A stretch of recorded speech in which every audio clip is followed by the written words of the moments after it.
Take a guy who was a former spy. He was a wealthy, successful individual. He had a lot of competitors who didn't like him. He had a lot of stuff going on in his life. Something happened. He went for a walk in the jungle with his invincible commando psyche inside of this deteriorating old 62-year-old body. And what's the story, everybody? Pete here from Thairish Times. Hope you're doing well. What if I told you there was a man who went from war hero to Thai silk entrepreneur who then disappeared into thin air? Meet Jim Thompson, soldier, entrepreneur and enigma. His life reads like a novel, but it's his disappearance in Malaysia's Cameron Highlands that still mystifies people today. Some speculate foul play, suggesting he was the victim of a sinister plot. There are others who ponder an accidental demise amidst the rugged terrain. And then there are those who entertain the notion of a deliberate vanishing act orchestrated by Thompson himself. And today I'm joined by Charlie Hubbard, who is very well read on the life of Jim Thompson. You might remember Charlie from previous videos on Thairish Times. He's definitely a friend of the channel. And in this video, we're going to talk about the whole life of Jim Thompson, from his early years in World War II to his time working in the Office of Strategic Services in Bangkok, which later became the CIA, to setting up the Thai Silk Company and revolutionising an entire industry, to his disappearance in the Cameron Highlands that sent shockwaves through the world. And we'll also give our opinion on what we think happened to Jim Thompson. Hope you like this story, folks. This is a story that's always captivated me. I used to love listening to expats talk about it. It seems like everybody has a different opinion on what happened to Jim Thompson. If you know the story, put it in the comment section of what you think happened, and also leave me a comment to let me know what you thought about the video. Hope you enjoy it. Let's get straight into it. All right, so Charlie, thank you very much for coming on here. I'm excited about this one. I've been excited about this one for a couple of weeks, ever since I read the book, and obviously spending time in Thailand. Anyone who spent any kind of time in Thailand has heard the story about Jim Thompson. Many people would have visited his home in Bangkok. So let's start off with his background. Let's talk about, his family background and then where he was from in the States. Sure. First of all, thanks for inviting me on to speak about it. It's a subject that I found really, really interesting. I went to his house, which is in Bangkok. It's a tourist attraction, and it's now a museum. He has this beautiful old traditional Thai house, actually three houses that he put together that's now a museum. And I had never heard of him prior to that. And I learned about this really interesting Renaissance man who came to Thailand toward the end of World War II. Matter of fact, I think he landed here just as the war was ending.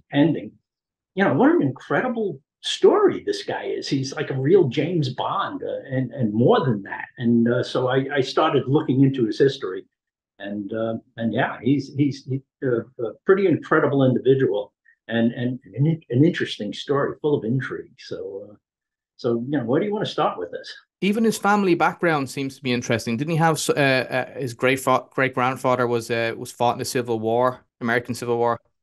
His great grandfather was a general for the Union Army.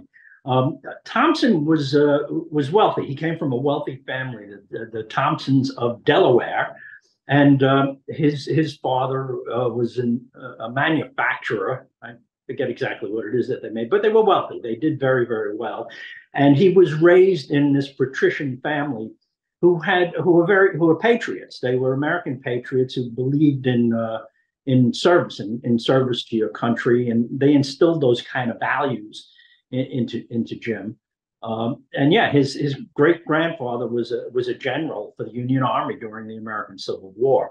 So yeah, he had this patrician background, but he was born at a time.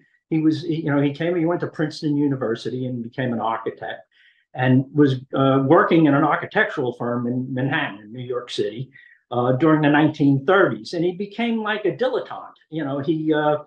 He was a gregarious, good-looking social guy with plenty of money at a time when people didn't have money. It was the 1930s. It was the Great Depression. So he was one of those, bon vivants who would go to debutante balls and dances and that type of thing. But he wasn't really happy with his existence, because he was this principled guy. He was raised in a way that we were just talking about, with this notion of, having an impact, making a difference. And what happened is, World War II started first in Asia, I believe, and then in Europe and around the same time. But the Americans didn't get involved until, I guess it was 1941, when the Japanese bombed Pearl Harbor. And Thompson saw that as his opportunity to do something meaningful. And he tried to join the U.S. Army as an officer, and they didn't want him because he was too old. He was 31 years old, which, like at my age now, I laugh at that. But, for an army, they just, so he used his connections, his social influence to become a member of the Delaware National Guard. For those of you who are not Americans and don't know what that is, that's a state militia that is actually part of the U.S. military complex, but it's administered by the state governments. The federal government can come in and take over that militia, whenever it's needed. But it's a state militia. I spent 6 years in the New York Army National Guard back in the 70s. At first he joined as an enlisted man, just so he felt like he was doing something meaningful. But he became an officer. He quickly became an officer within the Delaware National Guard. But he was still doing stuff that didn't feel very fulfilling for him. He was designing. Once again, he was an architect, and he was designing for them and doing different stuff that he found that he didn't find very fulfilling. And he ran into a guy named Edmund Black, who was a colonel at the time. Colonel Black was forming a spy agency, the Office of Strategic Services. One of the things that the United States was way behind Germany in was propaganda and spy stuff, the kind of spy craft that the Germans were very good at. They were way ahead of us. And so the OSS was put together to get, the American military up to speed. And what Colonel Black was looking for, he was looking for well-educated, sophisticated men who could move around in high society circles comfortably. So Thompson fit that description perfectly. And Black recruited Thompson as a spy in the OSS. And Thompson went to North Africa and performed admirably. He was a war hero. I mean, he was a decorated war hero, operating behind enemy lines in North Africa, moving among sheiks and mullahs and the people of that area, of the North African area, trying to cause problems for the Germans, and he was very successful at that.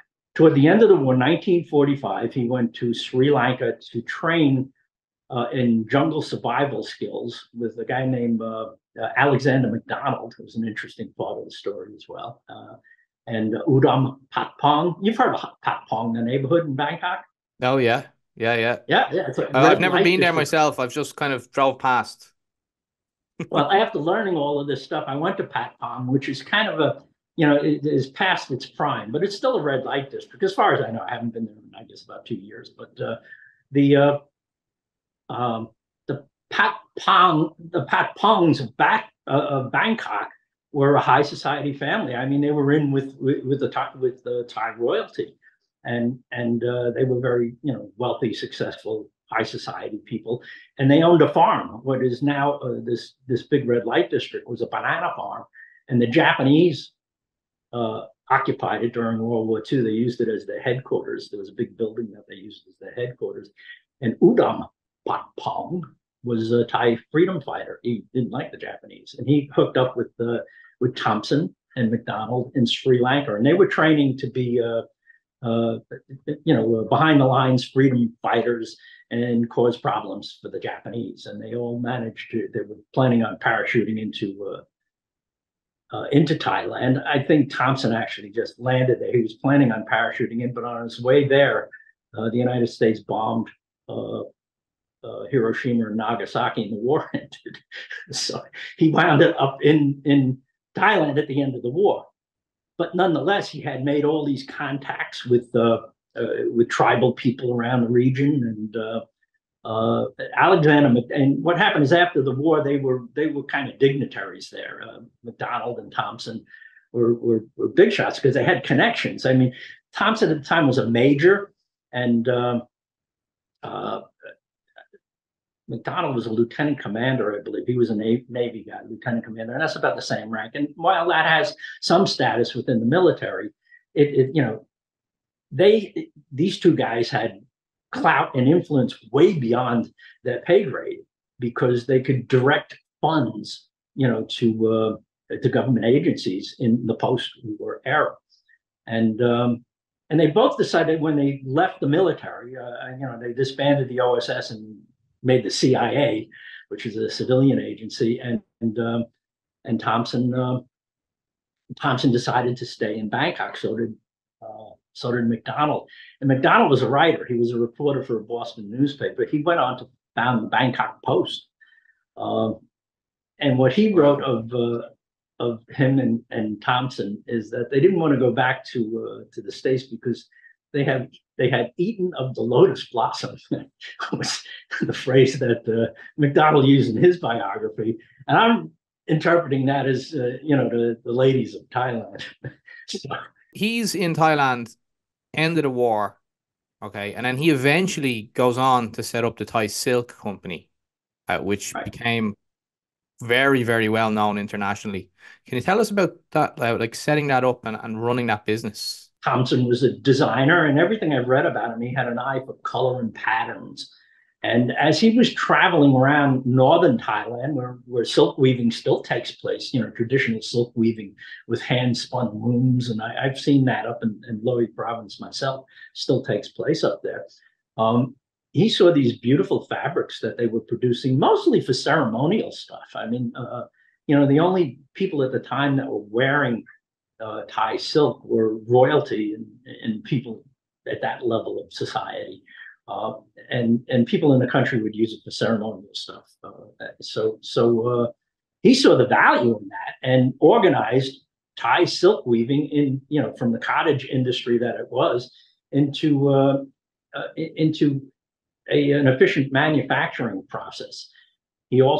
Thompson also had connections back in New York, high-level connections with what was the magazine? What a big fashion magazine that I can't remember. It was Vogue magazine. And that was, he got a big break where I read in the book that he took fabrics, silk back, and he met, was it the editor of Vogue magazine? I can't remember her name, but he met the editor of Vogue magazine. She was very impressed. And that was like one big break that he got. Yes. And another little anecdote is the film that they made, not Anna and the King, the first Yul Brynner film of The King and I. Which was banned here in Thailand because they made the King of Thailand look like an idiot. But Thompson provided the costumes for that show on Broadway and for the movie production as well. So that was a big boost to his products as well. And he established a multi-million-dollar international silk trade, which was copied by thousands here, but that company is still in existence. I buy their shirts. I like Jim Thompson shirts. It's a wonderful product. They do quality stuff. Yeah, they're really nice. Yeah, so he put this house together, and he was known for his almost nightly parties. Any important person from around the world visiting Bangkok in the 50s and the 60s would want to go to dinner at Jim Thompson's house, where this museum now takes place. And it's a gorgeous recreation. Took three Thai teak houses and put them together into one structure, and it's just a beautiful place. And he would have these almost nightly dinner parties. Two of the people that popped to mind, important people, were Eleanor Roosevelt, who was the first lady of the United States for over 12 years, and Ted Kennedy, Senator Kennedy, one of the big shot American politicians. He passed through there. So people like that would pass through and have dinner at Jim Thompson's house. Now, also fast forward from, remember Colonel Black that I was talking about? Well, he's now a general. And General Black was in charge of all the American forces in Thailand during the war in Vietnam. So that was a substantial position. And General Black was still friends with Thompson. And Thompson, and after all the guests would go home, Ed Black would stay there. And this is another biography that I had pointed out to you. And I got a lot of this information from Ed Black's aide, who would stay with him. And he's the guy who contributed to this biography. And Black and Thompson would talk about the politics and of the region. Being a former spy, Black, of course, knew all about espionage and the CIA. He was the general in charge of the damn region. And so he and Thompson would talk all the time. So Thompson was still kind of a U.S. asset, although he wasn't working for the CIA. He actually didn't like the CIA because Thompson was an anti-imperialist, and the CIA was supporting the French going back into Indochina and things like that, which Thompson disagreed with. But nonetheless, he remained an asset for the CIA. So he has this reputation as kind of a faux spy, I suppose, along with being this high society guy having dinner parties for the important people of the world passing through Bangkok. And he had a multi-million-dollar business. He had a stressful life. Yeah, I mean, that's one of the things. I mean, we'll get into the theories later on, but one of the theories is that, you know, he was maybe involved in espionage and he maybe disappeared, or he was involved in some sort of espionage. But then the other argument, people were saying that this guy was so busy that he didn't have any time to be alone. He was never even, like, he was rarely seen like alone. He was always around people, always working. But we're going to get into those theories later on. Okay, so we know Jim Thompson, as you said, he's gregarious, he's social, he's got a keen. Oh, did we say he has a keen interest in art? Did we get into that? Yes, yes.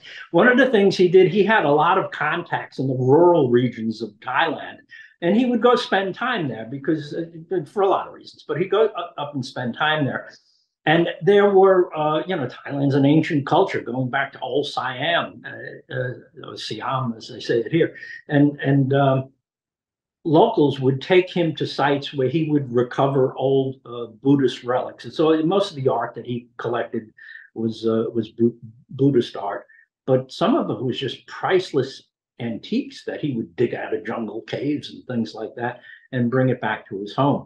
And that ran him into trouble with the minister of arts and culture in Thailand. Accused him of stealing, the antiquities of Thailand. The truth is he wasn't stealing them. He was bringing them back to Bangkok, where he had all intentions of having them stay. He eventually gave them up to just end that fight. But yeah, he was a lover of art, and what remains in his house today as a museum, it's worth the trip. Anybody going to Bangkok, if you like this type of stuff, go to the Jim Thompson house. It's a wonderful afternoon. They give you guided tours.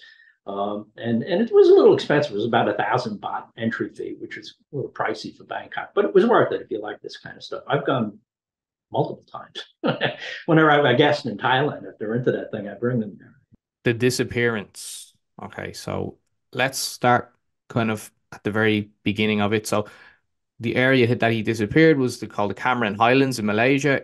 Talk about that area. What kind of terrain was it? The Cameron Heights is an elevated area. It's about 5,000. I think it was 5,000 feet in elevation, so it's cooler, but it's still nonetheless a jungle. It was a very dense jungle that was inhabited by local people as well. But there was a cluster of summer cottages there that were owned mostly by Singaporeans, I forget the name of the place that he stayed, but it was owned by Miss Ying. Was that her name? The woman that owned the cottage. Mrs. Ling. Yeah, Mrs. Ling.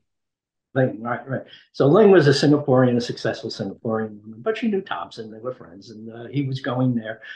Thompson, as he got older, he was a busy man running a complex business. He had all of this social engagement.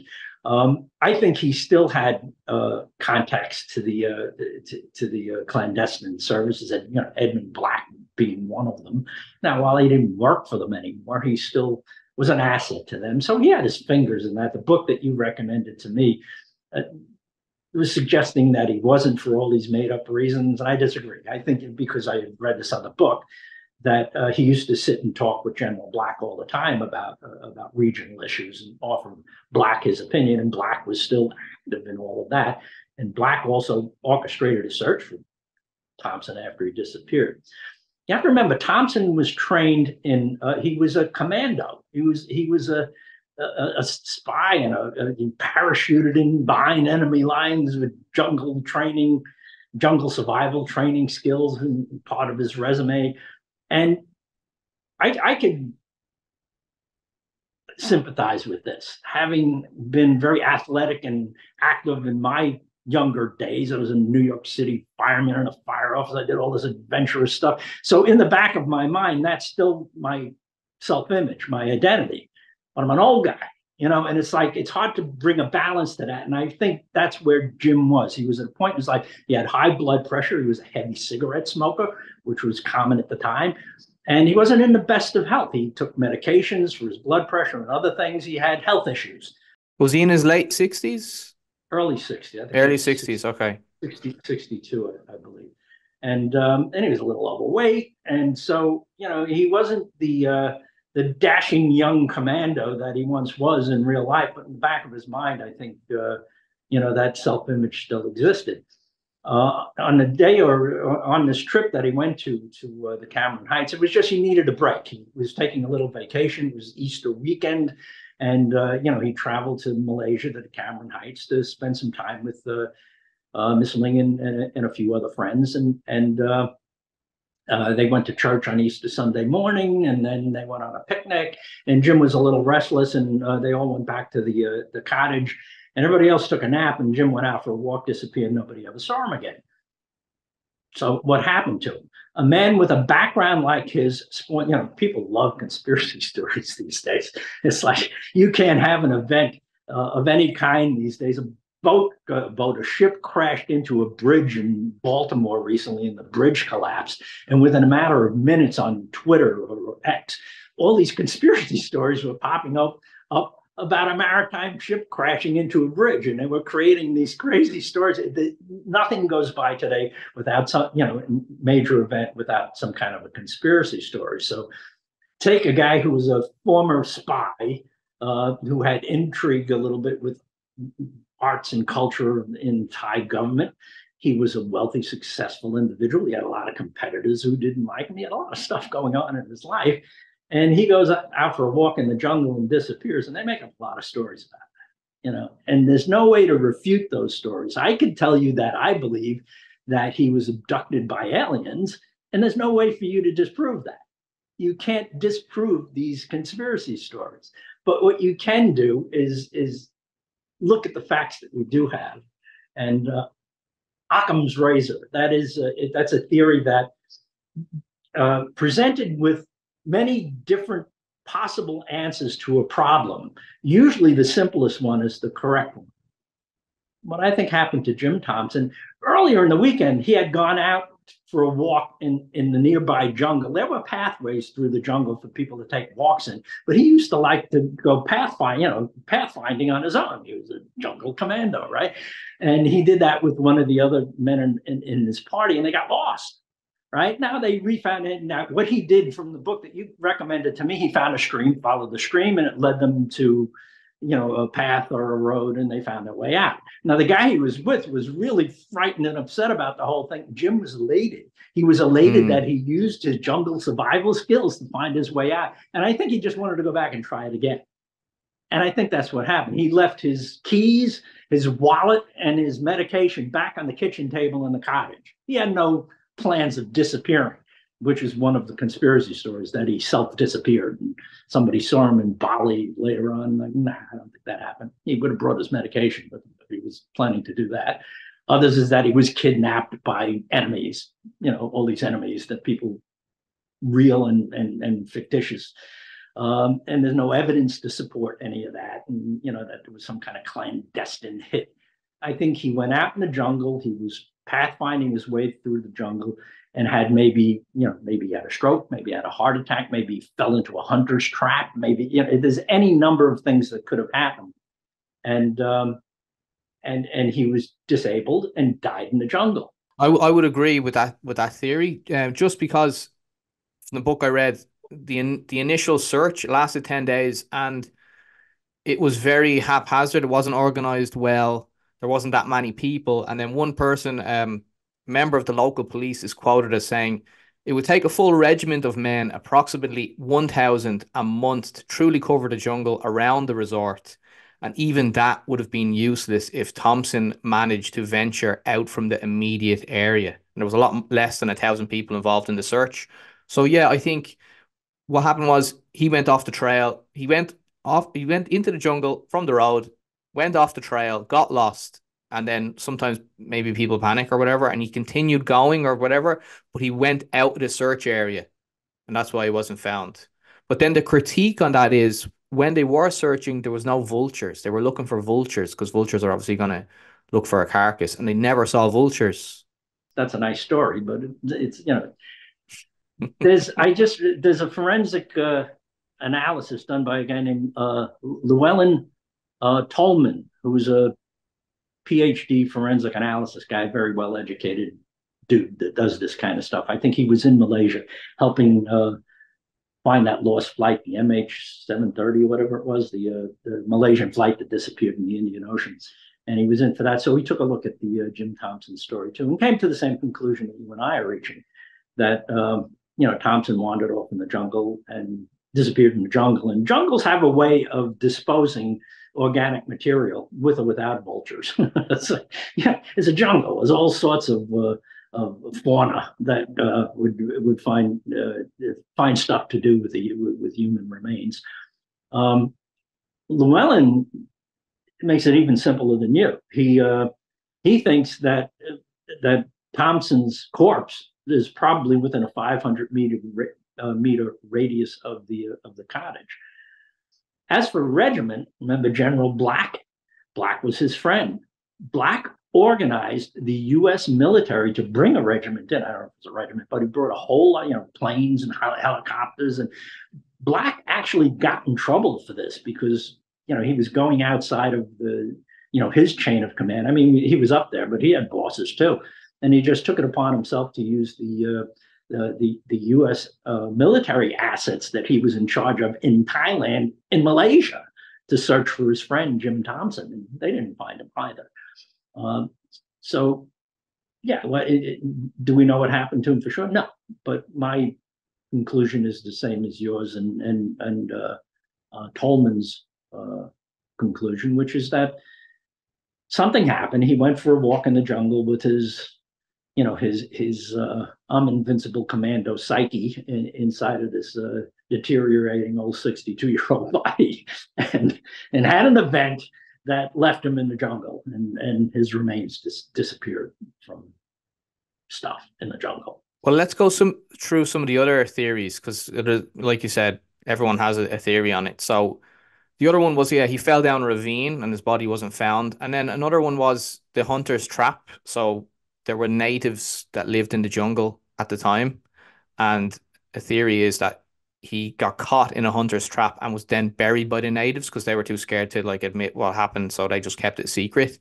And then they had a history of keeping secrets because in the early 40s, there was actually an Irish guy who he was an anthropologist and he went into the jungle and he was studying these tribes, and he ended up marrying one of the women in the tribes, and he stayed long periods in the jungle. He ended up getting murdered by his best friend who was a member of the tribe, and they kept it secret for like 20 years, and it came out then in the late 50s, I think it was. That sounds like the Rockefeller story in Papua New Guinea, but yeah, that's another story. I don't know. Here's my thing on that. If it was one hunter that found him, I'd say okay, maybe so. But if there's more than two people involved in an event like that, somebody eventually tells the story. And again, there's no evidence to support any of these stories. So they never found any clues, and they found nothing. No branches broken or anything like that.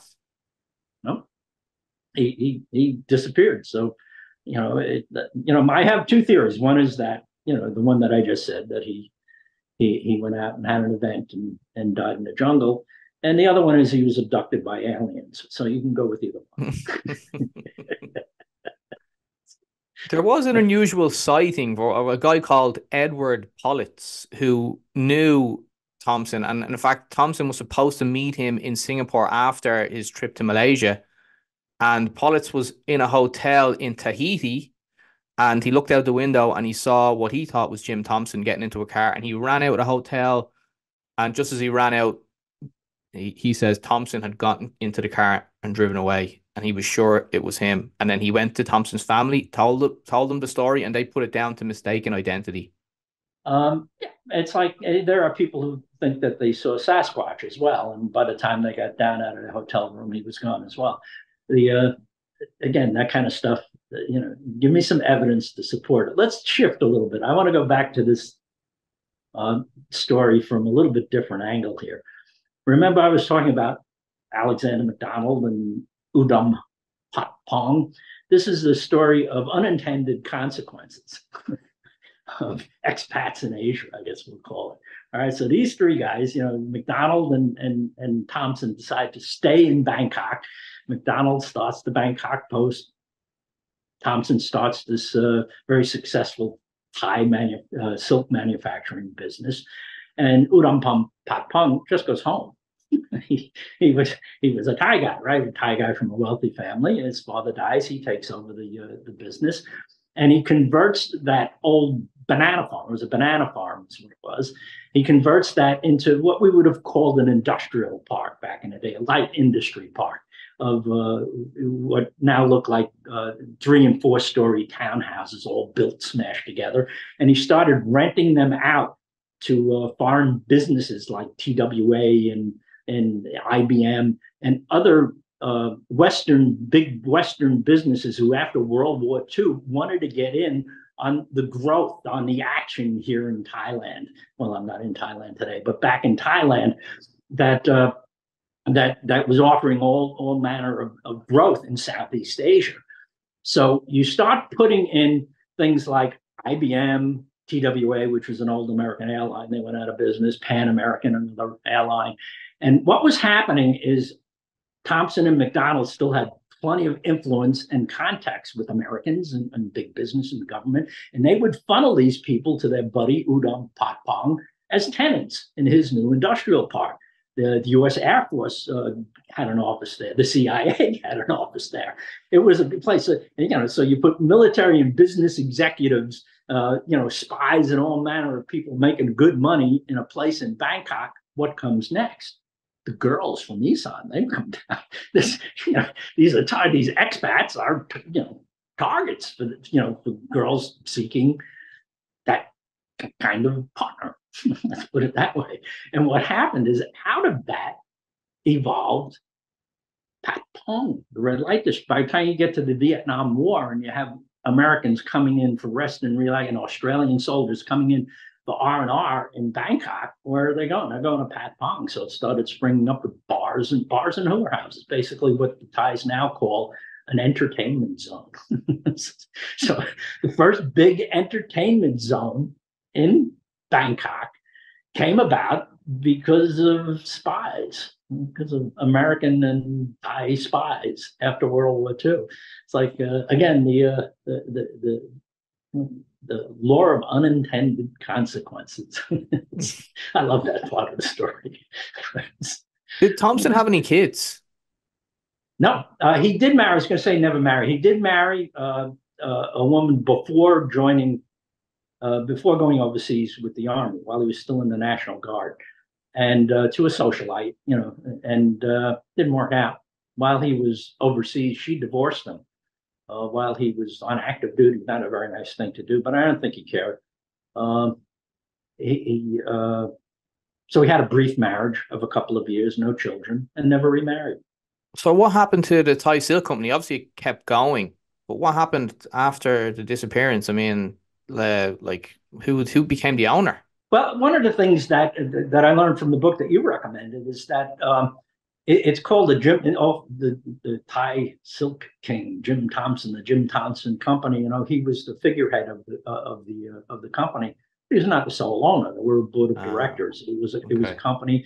There were other major investors, many of them Thai. His nephew, he did have a nephew who inherited his estate, and his nephew was the one who managed to make his home into a museum.